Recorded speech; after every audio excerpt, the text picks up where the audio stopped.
Good morning, everyone. I'm Miss Frensey Jyneth Ilao. You can call me Miss Frensey or Miss Ilao. Anything will work.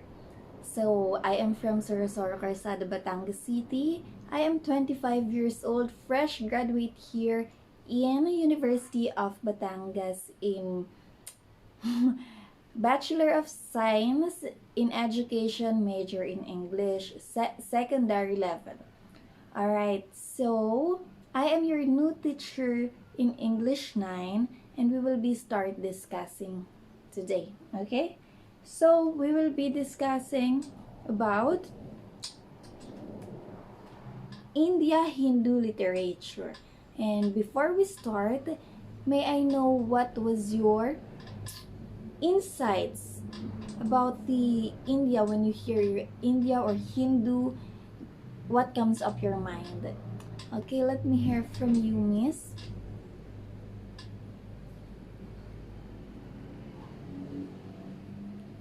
Alright, thank you so much about that. Who else? Okay, you, mister, at the back.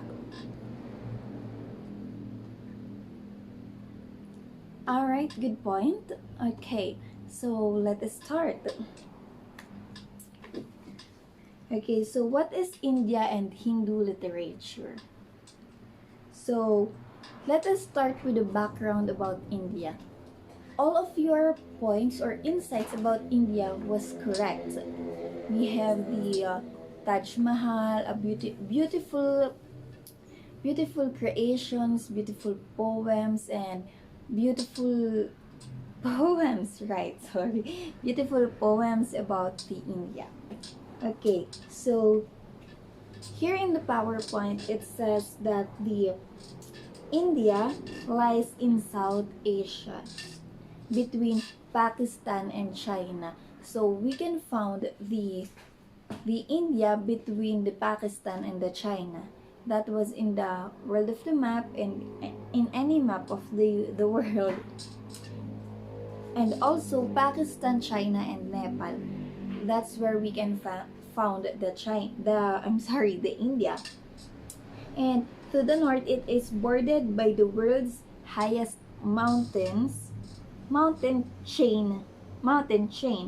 India is the 7th largest country in the world, and as far as I know, India was one of the most pop popu I'm sorry, most number of population in the world. Okay, its population is 1 billion, making it the second most populous country. So as what I've said earlier, it is one of the most number of population in the world.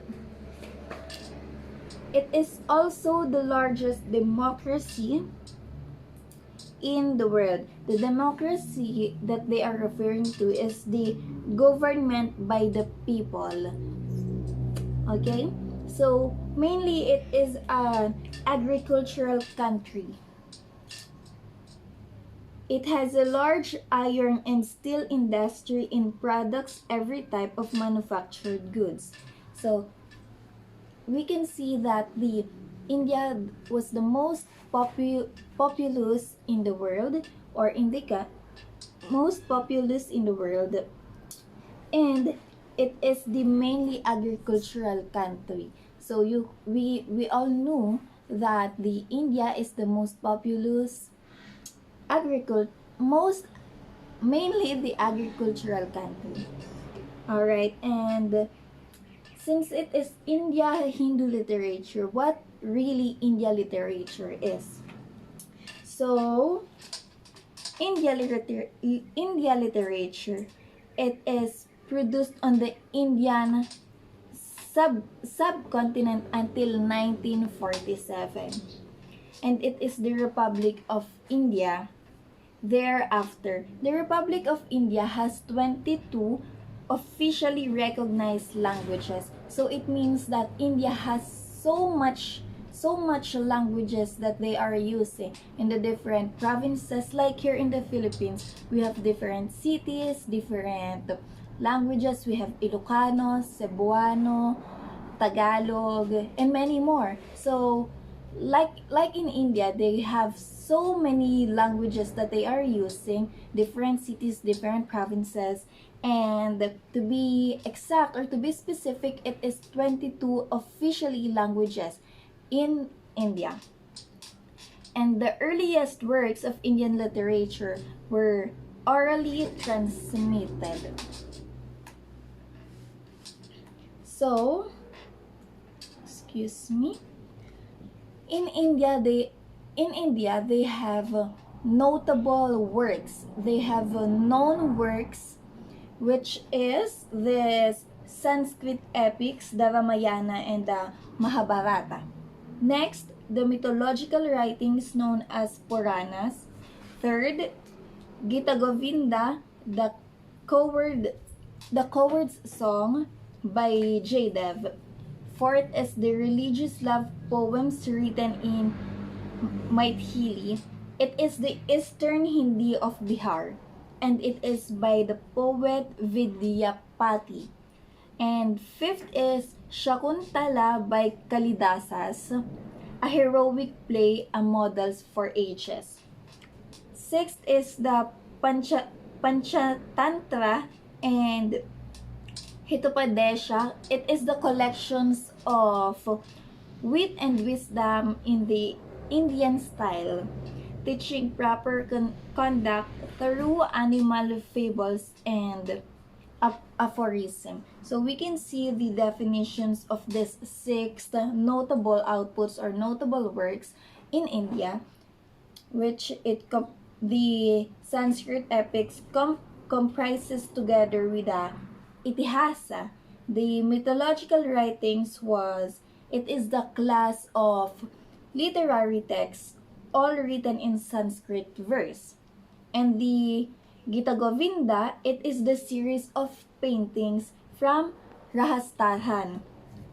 And the fourth one, which is the religious love poems, it is known by the sobriquet of Maithil Kavikokil was a Maithili, and that person was the devotee of Shiva, but also wrote the love songs and devotional. Okay, and the Shakuntala is a god of vision, of pure thought. Okay, and the Panchatantra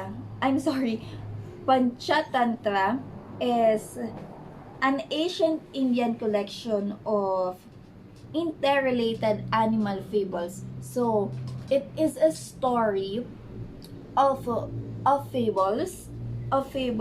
It is an Indian collection. Okay, so if we have Indian collection, Indian fables about the animals, interrelated to animals, it is, which is from India, it is the Panchatantra. Okay, tell me if I'm too fast. Okay, next, in India, in Indian literature, we have the modern period. And it says here that poets such as Ghalib lived and worked during the British era. So here, the poets such as Ghalib we can see that Ghalib in modern period of India literature, which was the poet. And when a literary revolution occurred in all the Indian languages as a result of contact with Western thought, when the printing press was introduced, and it was introduced by Christian missionaries. So we will be discussing later as well that Indian was known being religious. Okay, and that was during the modern period or modern era. Okay, next. So here it says where does Indian literature focuses.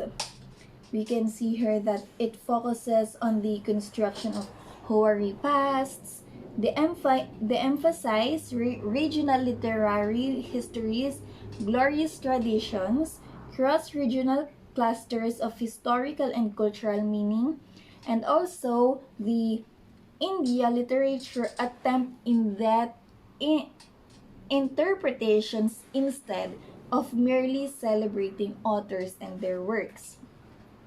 Okay, so where do Indian was known? Indian literature was known about. So Indian literature was known for their traditionally one of verse and oral.